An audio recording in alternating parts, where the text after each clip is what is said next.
Let me ask you something uncomfortable. In a real fight, when someone grabs you, pins you, or gets into your space, what exactly are you planning to do? Punch your way out like in the movies? Try to throw wild kicks while someone is clinging to your torso like a leech?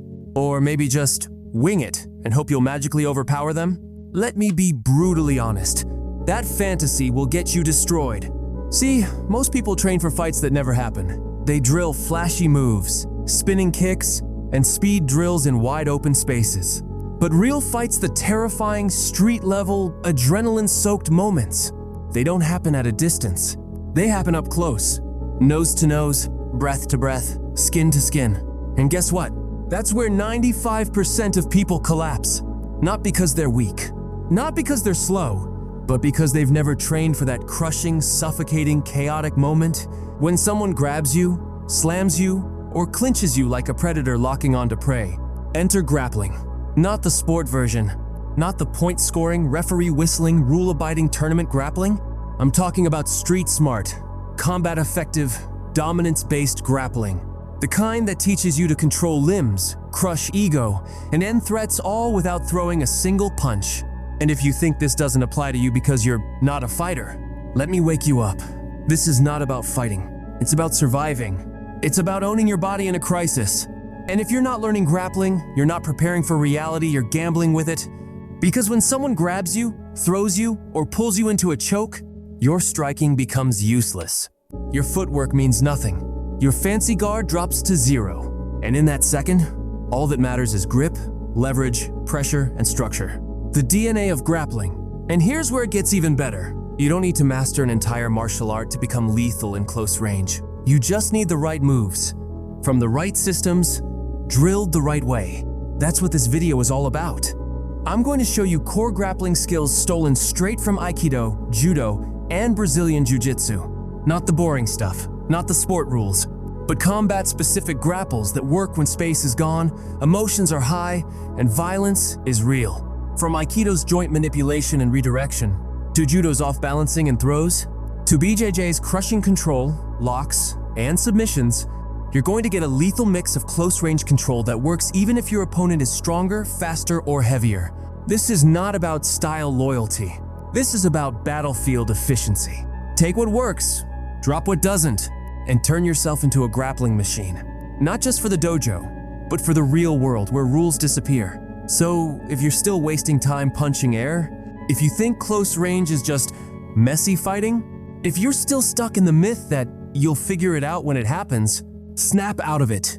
Because the moment you let someone get close without a plan, you've already lost. But if you're ready to control chaos, to dominate the clinch, and to become untouchable where most fighters crumble, then watch closely. Because what I'm about to share isn't just knowledge, it's survival insurance. Let's begin. 1. Aikido's Ikkyo. Control the arm, control the man. Let's begin with a technique that looks simple, but ends fights before they even start. Ikkyo, the first control in Aikido. Now listen closely. When someone grabs your wrist, shoulder, or throws a punch, your instinct might be to yank away or hit back. Wrong move. Because the moment you react emotionally, you give away your balance. Ikkyo flips the script. You don't fight force. You redirect it, blend with it, and turn it into your personal power source. Here's how it works. You intercept the attack. You glide under their arm, not with brute strength, but with flow. Then you rotate and pin their elbow and shoulder with precise pressure. What happens next is brutal. Their entire upper body collapses not because you're strong, but because their joint structure breaks down. Why is this so dangerous in real life? Because it neutralizes aggression without escalation. No punches, no blood, just total body control. And if they resist, that shoulder joint, you can pop it like a champagne cork with a simple twist. Most people have zero defense against joint redirection, especially when they're amped on adrenaline and charging in. Ikkyo is surgical. It turns chaotic attacks into controlled disarmament in seconds. And when you start controlling one joint, you control the entire nervous system. 2. Judo's Kuzushi plus Goshi destroy their balance and slam. Next up is something no striker wants to admit. If your opponent is still standing, your fight isn't over. And Judo doesn't just teach you how to throw people. It teaches you how to collapse their existence with one move. Let's talk Kuzushi, the art of breaking balance. See, Judo's secret isn't in the throw, it's in the setup. You don't throw someone by muscling them. You throw them by making them think they're stable, and then ripping that false sense of security from under their feet. Let's combine it with Goshi, the major hip throw. Here's what happens. You close the gap.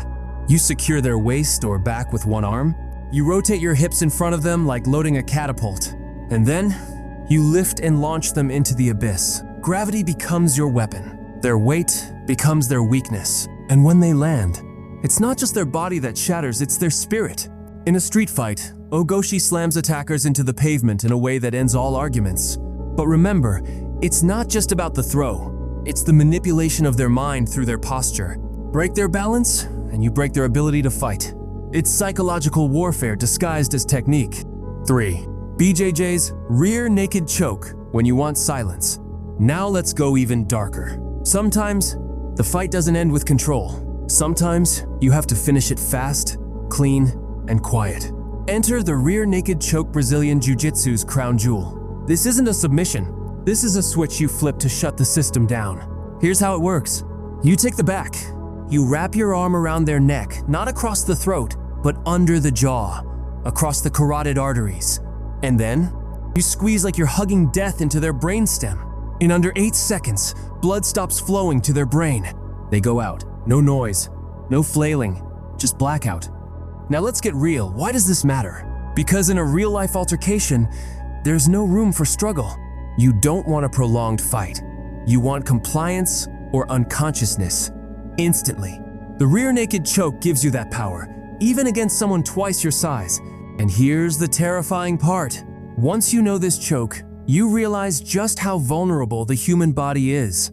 Neck muscles, tattoos, size, none of it matters. This move works on anyone, every time, when done right. It's a non-negotiable endgame skill, and it needs to be part of your muscle memory. 4. Bonus hybrid principle, flow before force. Let me leave you with something powerful, a golden rule that ties Aikido, Judo, and BJJ together like a razor-sharp trinity. Flow before force. When people panic, they tense up. When people fight, they get stiff. But stiffness is a weakness. Tension can be broken, but flow can't be stopped. Every technique you just learned is based on timing, sensitivity, and movement. Not on brute strength, not on rage. That's why it works regardless of age, gender, or athleticism. You don't overpower your opponent. You let them fall into their own trap. And that's not just martial arts. That's psychology. That's control. That's dominance. And now that you've seen what real close-range dominance actually looks like, well, let me ask you something blunt. Which would you rather be? The guy throwing desperate punches in a panic, or the one who calmly folds attackers like laundry and walks away before the police even finish their coffee? Because that's the difference grappling makes. Now I know what some of you are thinking. Aikido's fake. Judo's just for gi wearers. BJJ is for guys who want to roll around on the ground too long. Yeah, we've heard it all. So here's your challenge. If you agree with what I said, comment with control, chaos. But if you disagree, if you think striking is enough, or grappling is overrated, prove it. Drop your argument in the comments, because I read every single one, and I might just roast a few of you in the next video. But more importantly, which of these skills are you going to start practicing first? The joint control from Aikido? The spine-snapping slam from Judo? Or the blackout button from BJJ? Comment below. Tag a friend who thinks their two-punch combo makes them invincible. And hey, if you've ever accidentally tried a rear naked choke on your annoying cousin, I definitely want to hear about it. You're not just watching these techniques, you're absorbing a mindset. And that mindset says, never let them get close, unless you're ready to make them regret it. Hit that like button if this hit a nerve. Subscribe if you're tired of martial arts fluff and want more raw, brain-damaging truth. And share this with someone who still thinks clinching is cuddling. Until next time, train smart, choke responsibly, and remember, grappling isn't optional, it's survival.